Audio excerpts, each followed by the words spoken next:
લક્ષ્ય ન્યૂઝ, એક નજર, એક લક્ષ્ય. ધાંગ્રધાના સોલડી ગામ નજીક એક કંપનીમાં રાત્રિના સમયે ચડ્ડી બનિયાન ગેંગ દ્વારા ચોરી કરવાનો પ્રયાસ કરાયો. ધાંગ્રધા તાલુકાના સોલડી ગામ વિસ્તારોમાં ચડ્ડી બનિયાન ગેંગ દેખા દીધી છે.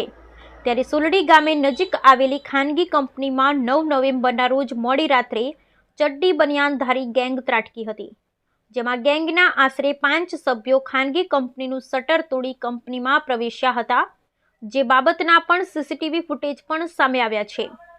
જોકે કંપનીના સંચાલકો સાથે ટેલિફોનિક વાત કરતા તેમના દ્વારા જણાવવામાં આવ્યું હતું કે કોઈ કિંમતી ચીજવસ્તુની ચોરી નહીં થઈ હોવાથી આ બાબતે કોઈ પ્રકારની ફરિયાદ નોંધાવી નથી. પરંતુ ધાંગ્રધા પંથકમાં રાત્રિના સમયે ચડ્ડી બનિયાન ગેંગ દેખા દેતા હવે સ્થાનિક લોકોમાં પણ ફફડાટ ફેલાયો છે.